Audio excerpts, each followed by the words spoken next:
تشریف فرما علماء کرام، دور و نزدیک سے تشریف لائے ہوئے مہمان اعظام، غریب پردہ نشین ماں اور بہنوں، اور اس پروگرام کے سرپرست محترم جناب الحاج وحید احمد صاحب اور جناب سراج الدین عرف منو پردھان صاحب و جملہ تمام ذمہ داران، خاص طور پہ اس مسجد کے امام جناب حافظ ابو حذیفہ حفظہ اللہ۔ سب سے پہلے ہم اللہ رب العالمین کا شکر ادا کرتے ہیں کہ جس نے ہم سب کو پیدا کیا، درود و سلام عرض کرتے ہیں تمام انبیاء پر، خاص طور پہ آخری نبی جناب محمد رسول اللہ صلی اللہ علیہ وسلم۔ محترم سامعین، ایک چیز ہم بہت اچھی طریقے سے جان لیں، اپنے ذہن و دماغ میں اچھی طریقے سے بیٹھا لیں کہ یہ دنیا اور دنیا کی نعمتیں، دنیا کی آسائشیں اور دنیا کی رنگینیاں یہ آخرت کے مقابلے میں کچھ بھی نہیں ہے۔ آخرت کے مقابلے میں اس کی کوئی ویلیو نہیں، کوئی حیثیت نہیں۔ اللہ کے نبی صلی اللہ علیہ وسلم نے ایک مثال دے کر بیان فرمایا، کہا مَا الدُّنْيَا فِي الْآخِرَةِ إِلَّا مِثْلُ مَا يَجْعَلُ أَحَدُكُمْ إِصْبَعَهُ۔ اللہ کے نبی صلی اللہ علیہ وسلم نے ایک بہترین مثال دے کر سمجھایا، کہا کہ دنیا آخرت کے مقابلے میں ایسے ہے جیسے کہ دنیا کا کوئی شخص اپنی انگلی کو سمندر میں ڈالے اور نکالے تو جتنا پانی اس میں لگا ہے وہی دنیا ہے، سمندر یہ آخرت ہے۔ علماء نے اس حدیث کی تشریح کرتے ہوئے لکھا، یعنی جس طرح انگلی میں لگا ہوا پانی بہت جلد سوکھ جاتا ہے، خشک ہو جاتا ہے، ایسے ہی دنیا بہت جلد ختم ہو جائے گی، اور جس طرح سمندر کا پانی باقی رہتا ہے، باقی رہنے والا ہے، ایسے ہی آخرت کی اور آخرت کی نعمتیں، آخرت میں جنت کی جو نعمتیں ہیں یہ سب باقی رہنے والی ہیں۔ تو دنیا یہ بہت ہی مختصر ہے اور دنیا سے ہمیں اتنا ہی ڈر لگانا ہے جتنی ضرورت ہے۔ اس دنیا کی حقیقت کا اندازہ اس بات سے آپ لگا سکتے ہیں کہ کافر لوگ جب قیامت کے دن قیامت کے منظر کو دیکھ لیں گے تو اس وقت وہ یہی کہیں گے کہ میں تو دنیا میں لگتا ہے کہ کچھ ہی دیر ٹھہرا اور میں پھر یہاں آ گیا۔ اللہ نے قرآن کریم کے اندر ان کا نقشہ یوں کھینچا کأنہم یوم یرونہا لم یلبسوا الا عشیۃ او ضحاها۔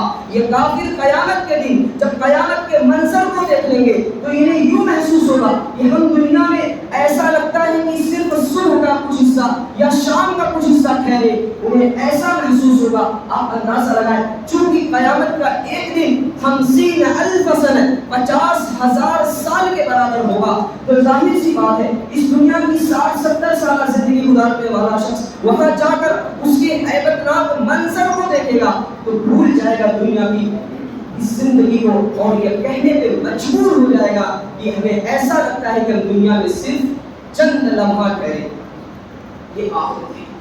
اور ایک دوسری جگہ اللہ تعالیٰ نے اس دنیا کی حقیقت کو بہترین انداز میں واضح کیا، وَمَا هَٰذِهِ الْحَيَاةُ الدُّنْيَا إِلَّا لَهْوٌ وَلَعِبٌ وَإِنَّ الدَّارَ الْآخِرَةَ لَهِيَ الْحَيَوَانُ لَوْ كَانُوا يَعْلَمُونَ۔ کہا دنیا کی زندگی محض کھیل اور تماشا ہے، اصل زندگی آخرت کی زندگی ہے جو ہمیشہ ہمیشہ رہنے والی ہے۔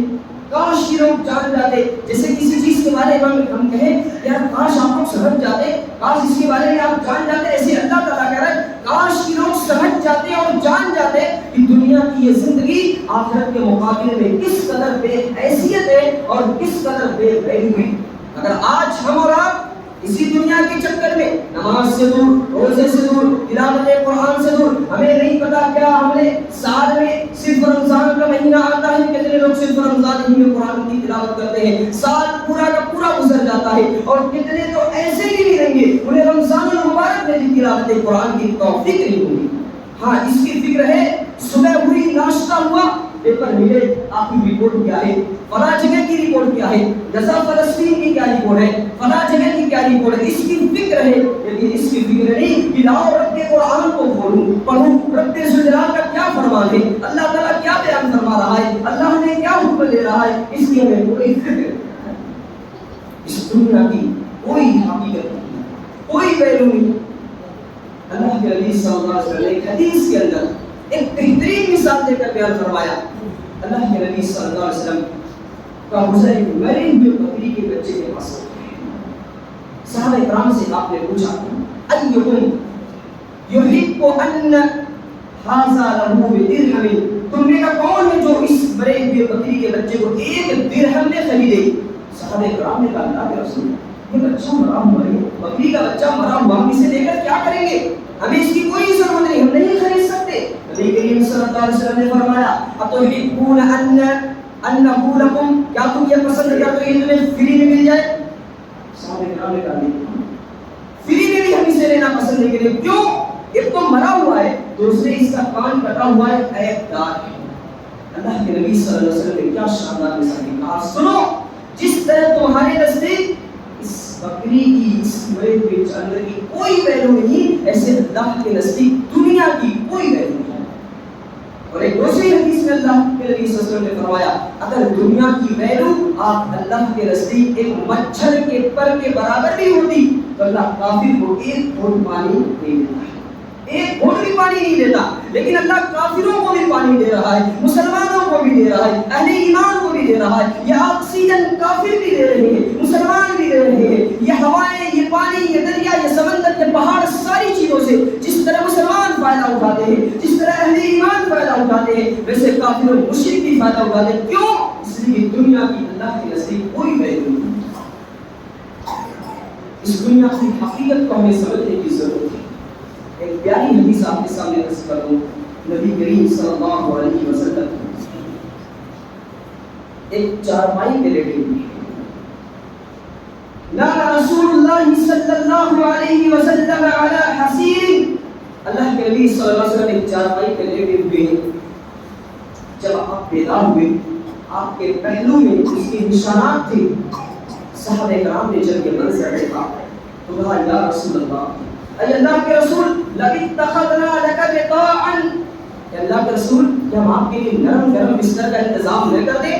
نبی کریم صلی اللہ علیہ وسلم نے پوچھا مالی فی الدنیا، مالی فی الدنیا، مجھے دنیا سے کیا لینا دینا؟ میں تو دنیا میں ایسے ہوں جیسے کہ ایک مسافر جو سفر پہ نکلتا ہے، کسی درخت کے سائے میں تھوڑی دیر آرام کرتا ہے پھر چل دیتا ہے. اس طرح میری یہ دنیا کی زندگی ہے، کب میری موت آ جائے کسی کو پتہ نہیں.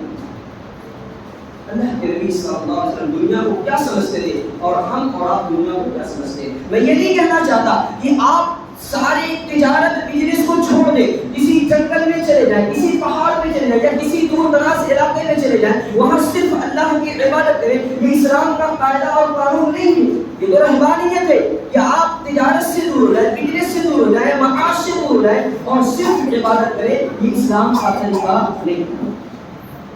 ہمارے اسلاف نے، صحابہ کرام نے، نبیوں نے تجارت بھی کی، عبادت بھی کی. عبادت کا وقت ہوا تجارت بند، تجارت کی ٹائم میں تجارت کرتے، عبادت کے وقت میں عبادت کرتے. عثمان بن عفان رضی اللہ عنہ جو داماد رسول ہیں، جنہیں یہ شرف حاصل ہے کہ رسول پاک صلی اللہ علیہ وسلم کی دو بیٹیاں آپ کے حق میں ہیں. پوری دنیا کے اندر کوئی بھی ایسا شخص نہیں کہ جس کے نگاہ میں کسی نبی کی دو بیٹیاں آئی ہوں. یہ مقام حاصل ہے عثمان بن عفان رضی اللہ عنہ کو. آپ مدینے کے بہت بڑے تاج ہیں، تہجد گزار، نمازوں کے پابند، صدقہ و خیرات کرنے والے، قبروں پہ جا کے اشک بہانے والے، آنسو بہانے والے اور ایک بہت بڑے تاجر. مطلب یہ نکلا کہ ہم تجارت بھی کریں مگر عبادت ضروری ہے. تجارت میں کمی ہو جائے کوئی مسئلہ نہیں، عبادت میں کمی نہیں آنی چاہیے. نماز کا وقت ہو گیا، آپ تجارت کو روک دیں. جو مقدر کا رزق آپ کو مل کے دے گا، بغیر اپنے مقدر کا رزق کھائے آپ مر نہیں سکتے اور مقدر سے زیادہ پا بھی نہیں سکتے. تو کاہے کو اتنا ہم اپنی تجارت میں لگے؟ نماز چھوڑ کے، دین چھوڑ کے، ہم دین سے جڑے رہیں پھر تجارت. یہ نہیں کہ اس کے چکر میں ہم ساری چیزوں کو ترک کر دیں. اور آج یہی ماحول ہے، ہمارے نوجوان اور ہمارے سارے اکثر لوگوں کا یہ حال ہے. انہیں دنیا چاہیے، مال چاہیے، دولت چاہیے، دین سے بہت دوری ہوتی جا رہی ہے. میرے دینی اور اسلامی بھائیوں، یہ دین سے دوری بہت ہی افسوسناک ہے. حضرت عمر رضی اللہ عنہ کے بارے میں آتا ہے، اسی سے ملتی جلتی حدیث وہ بھی اللہ کے نبی کے پاس آتے ہیں اور آپ کو یوں چٹائی پہ لیٹا ہوا آپ نے دیکھا. جب آپ بیدار ہوئے آپ کی پہلو میں نشانات کو دیکھا, آنکھوں سے آنسو جاری ہو گئے. کہا یا رسول اللہ, کیسر و کسریٰ کے بادشاہ عیش و آرام کی زندگی گزارتے ہیں اور آپ ہمارے نبی ہیں, اور آپ اس طرح غربت اور اس طرح یوں آپ کی زندگی گزر رہی ہے. اللہ کے رسول, مجھے بہت افسوس ہو رہا ہے, میری آنکھوں میں آنسو ہیں. اللہ کے نبی صلی اللہ علیہ وسلم نے تسلی دی, کہا سنو, کیا تم اس بات سے راضی نہیں کہ ان کافروں کے لیے یہ چیز دنیا میں ہو اور ہم اہل ایمان کے لیے یہ چیز آخرت میں ہو. آپ نے تسلی دی. تو دنیا ہم کمائیں مگر ضرورت ہے, دنیا کے چکر میں عبادات سے دوری نہ ہو. یہ انتہائی افسوسناک ہے. اگر ہم نے ایسا کیا تو یقین جانیں کہ ہم سے بڑا احمد اور بیوقوف کوئی نہیں ہوگا. اسی طریقے سے ایک مشہور حدیث آپ کے سامنے رکھ لوں. اللہ کے نبی صلی اللہ علیہ وسلم نے, عبداللہ بن عمر رضی اللہ عنہ وسلم کی حدیث ہے, کہتے ہیں کہ ایک مرتبہ نبی کریم صلی اللہ علیہ وسلم نے میرے منہ کو پکڑا. دیکھیے آخرت کی کیا فکر دلا رہے رسول پاک صلی اللہ علیہ وسلم. کہتے ہیں میرے منہ کو پکڑا. اخذ رسول اللہ صلی اللہ علیہ وسلم بمنکبی فقال کن فی الدنیا کأنک غریب او عابر سبیل. کہا ہے عبداللہ بن عمر, دنیا میں تم ایسے رہو جیسے کہ تم اجنبی ہو یا مسافر ہو. آپ دیکھیں جب آپ یہیں مسافر بن جائیں, سفر کرنے لگے, آپ کو بھی دلی جانا ہو, ممبئی جانا ہو, آپ سفر میں کیا کرتے ہیں, اپنے مقصد سے کام رکھتے ہیں, اپنے مقصد سے اپنی سوچ رکھتے ہیں اور فالتو کام سے پرہیز کرتے ہیں. کوئی تکلیف آئی صبر کرتے ہیں, اور وہاں پہنچ گئے دلی میں, آپ کے جاننے والا کوئی نہیں, آپ اجنبی ہیں, تو صرف اپنے مقصد پہ آپ کا اشارہ ہوتا ہے, میں مقصد کو پورا کروں پھر گھر کو لوٹ جاؤں. کوئی تکلیف آئی صبر کرتے, کھانا کم ملا صبر کیا, پانی کم ملا صبر کیا, ہر چیز پہ صبر کیا. اسی طرح اللہ تعالیٰ اس دنیا کے اندر مومن کے لیے چاہتا ہے. نبی کریم صلی اللہ علیہ وسلم نے کہا کہ تم دنیا میں ایسے ہی ہو, یعنی دنیا کے اندر مشکلات آئے, پریشانیاں آئے, دقتیں آئے, ان کا صبر کرو, اور تمہارا مین مقصد, اصل جو مقصد ہے آخرت وہ ہونا چاہیے. یعنی عبادت کرو, نیک کرو, صالح کرو, تجارت بھی کرو, تجارت بھی عبادت ہے, مگر تجارت کی جو اصول و ضوابط ہے کہ ایمانداری کے ساتھ ہو اور اس میں دھوکہ نہ ہو, ان ساری چیزوں کی رعایت کرتے ہوئے تجارت کی کرو, ساری چیز کریں. لیکن کیسے بن کے دنیا میں رہنا ہے, مسافر اور اجنبی. ہمیشہ افسوس کریں کہ میں مسافر ہوں, اجنبی ہوں, اور اس طرح ہمیں زندگی گزارنا ہے. یہ فکر, اور جب یہ بات رسول پاک نے حضرت عبداللہ بن عمر سے کہا, عبداللہ بن عمر کو یہ بات کس قدر اثر انداز ہوئی. حدیث کے الفاظ ہے, وَقَالَ ابْنُ عُمَرَ يَقُولُ إِذَا أَمْسَيْتَ فَلَا تَنْتَظِرِ الصَّبَحَ وَإِذَا أَصْبَحْتَ فَلَا تَنْتَظِرِ الْمَسَاءَ. جب تم صبح کرو تو شام کا انتظار نہ کرو, شام کرو تو صبح کا انتظار نہ کرو. اس نصیحت نے عبداللہ بن عمر کے اوپر یہ اثر ڈالا کہ آپ بار بار یہ جملہ کہہ رہے تھے, لوگوں صبح کرو تو شام کا انتظار نہ کرو, شام کرو تو صبح کا انتظار نہ کرو. وَخُذْ مِنْ صِحَّتِكَ لِسَقَمِكَ وَمِنْ حَيَاتِكَ لِمَوْتِكَ. اور اپنی صحت کے عالم میں بیماری آنے سے پہلے اپنی صحت کو غنیمت سمجھو, موت آنے سے پہلے اپنی زندگی کو غنیمت جانو. کتنی اہم بات یہ ہے میرے دینی و اسلامی بھائیوں, ہمیں اس پر غور و فکر کرنے کی ضرورت ہے. ہم تو ایسا لگتا نوجوان سوچتے ابھی تو جوانی ہے, ابھی کہاں شادی ہوگی, پھر کہاں 50-60 سال ہوں گے, 70 سال ہوں گے, تب بیمار پڑیں گے, تب مریں گے. ایسا نہ سوچو. کتنے نوجوان باڈی بلڈر, زبردست طاقت والے, بڑے بڑے پہلوان, جنگ منٹوں میں ان کی روح ان کے جسم سے نکل گئی, قبر کے اندر دفن ہے. بڑے بڑے مالدار جو شاہانہ لباس پہن کر عالیشان بنگلوں میں زندگی گزارتے ہیں, آج وہ بھی قبر میں جائیں, مدفون ہے, دفن ہے. کبھی قبرستان کی زیارت کر لیا کرو, پھر احساس ہو جائے گا یہاں کیسے کیسے لوگ مدفون ہیں, طاقتور بھی, کمزور بھی, مالدار بھی, فقیر بھی. بڑی اہم چیز ہے. اور اللہ تعالیٰ نے قرآن کریم کے اندر ہمیں آخرت کی فکر پر اس قدر ابھارا, کہا یا ایھا الذین آمنوا اتقوا اللہ, اے ایمان والو اللہ سے ڈرو, وَلْتَنْظُرْ نَفْسٌ مَا قَدَّمَتْ لِغَدٍ. اور ہر نفس کو چاہیے کہ وہ غور و فکر کرے کہ اس نے کل کے لیے کیا کمایا. کل سے مراد قیامت ہے, قیامت کے دن کے لیے کیا تیاری کی ہے, اس کے پاس کیا عمل ہے. کتنی اہم بات ہے. کل کے لیے ہم نے کیا تیاری کی؟ ایک تاجر دیر شام ہوتی ہے، رات ہوتی، دکان بند کرنے کا وقت آیا، اب اپنا کیلکولیٹ لیتا ہے، حساب لگاتا ہے، آج کتنی آمدنی ہوئی، کتنا نقصان ہوا، کتنا فائدہ ہوا، ڈیلی وہ حساب لگاتا ہے. اللہ تعالیٰ کہتا ہے تم ڈیلی اپنے نفس کا ایسے محاسبہ کرو کہ تم نے کتنا اچھا عمل کیا، کتنا برا عمل کیا. اچھائیاں زیادہ ہے خوش رہو، برائیاں زیادہ ہے اللہ سے معافی مانگو. پروردگار معاف کر دے، آئندہ ہم سے غلطی نہیں ہوئی. ایک مومن کی یہ شان ہونی چاہیے. میمون بن مہران رحمہ اللہ کہتے ہیں کہ آدمی کو اپنے نفس کے بارے میں ایسے محاسبہ کرنا چاہیے جیسے کوئی پارٹنر اپنے پارٹنر سے محاسبہ کرتا ہے. مان لو فار ایگزامپل آپ کسی پارٹنر سے تجارت کر رہے ہیں، آپ نے 10 لاکھ لگایا، اس نے 10 لاکھ لگایا، دونوں مل کر ایک دکان کھول لی. اب آپ ڈیلی اس کا حصہ لے رہے ہو، آپ کا لے رہا ہے، کہیں یہ زیادہ نہیں لے رہا، یہ زیادہ تو نہیں لے رہا. اس طریقے سے آپ ایک دوسرے کا حساب لگاتے ہیں کہ کوئی زیادہ پیسہ نہ لے لے. اور انہوں نے ایک دوسری جگہ یہ بات لکھی کہ جس طرح ایک پارٹنر اپنے دوسرے پارٹنر، وہ بھی ایسا پارٹنر جو خیانت والا ہو، اس کا حساب لے، ایسے تم اپنے نفس کا حساب لو.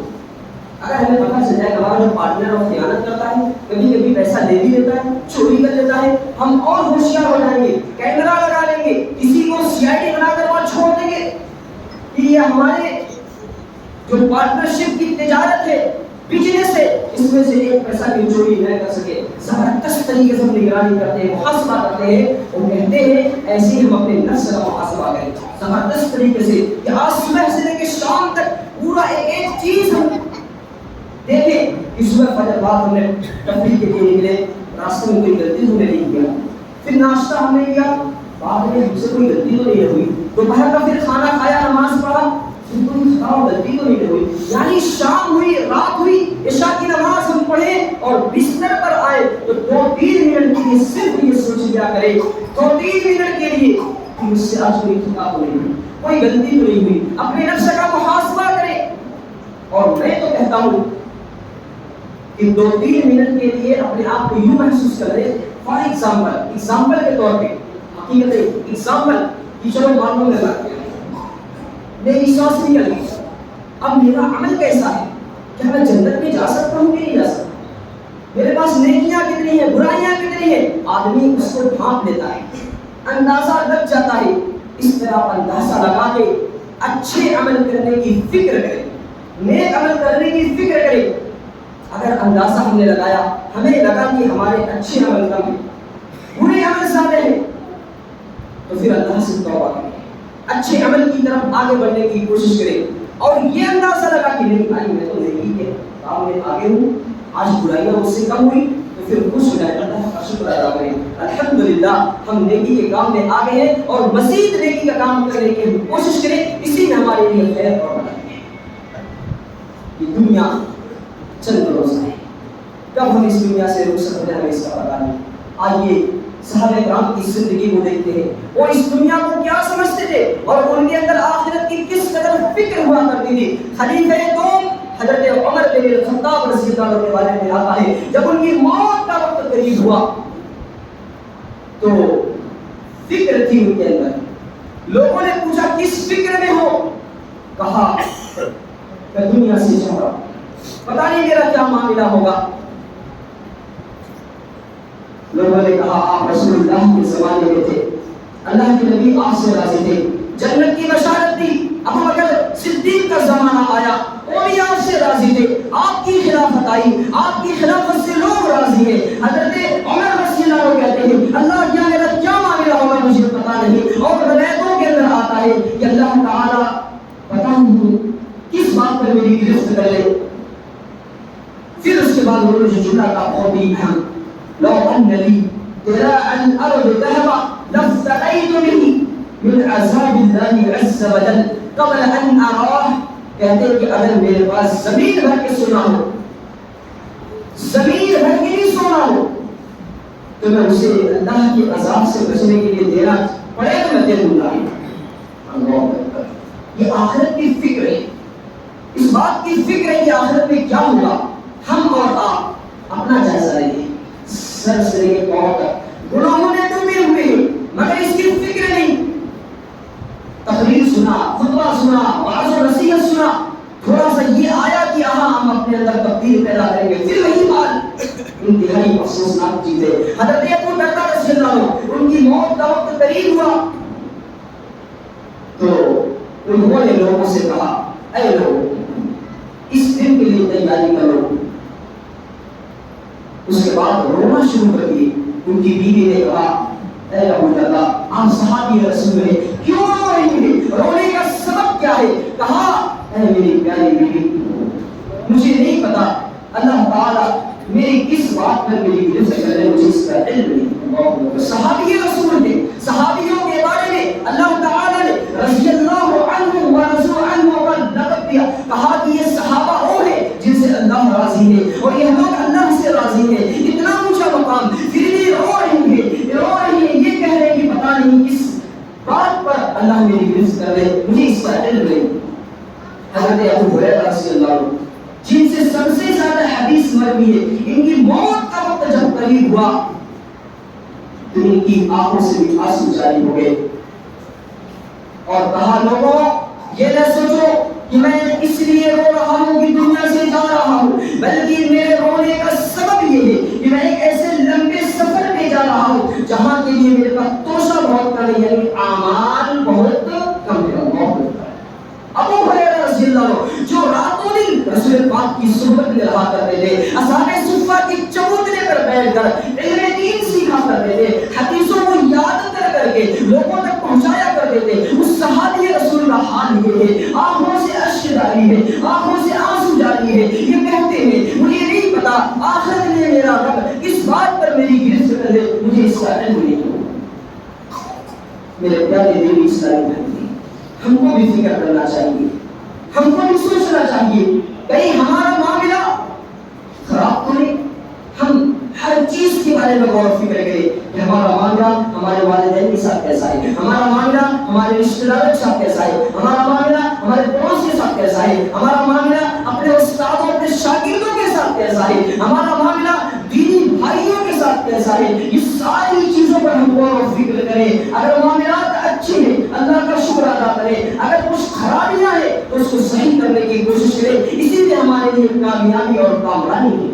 اور یاد رکھو جو شخص اپنا ٹارگٹ آخرت بنا لیتا ہے، حدیث کے اندر آتا ہے رسول پاک صلی اللہ علیہ وسلم نے فرمایا کہ جو شخص اپنا ٹارگٹ آخرت بنا لیتا ہے اللہ تعالیٰ اس کے دل کو غنی کر دیتا ہے، نیاز کر دیتا ہے، اس کے کام کو آسان کر دیتا ہے اور اس کے پاس دنیا چل کر آتی ہے. اللہ اکبر، دنیا چل کر آتی ہے اس کے پاس. اور جو شخص اپنے ٹارگٹ کو دنیا بنا لے، دنیا حاصل کرنا ہے، دنیا حاصل کرنا ہے، تو اس کے لیے بہت مشکلات آتی ہے. اللہ ان کے کام کو مشکل بنا دیتا ہے اور اس کو بس اتنا ہی ملتا ہے جتنا مقدر ہے اور بہت ساری چیزیں ہوتی ہے. اس لیے ہمیں اپنا ٹارگٹ آخرت بنانا چاہیے.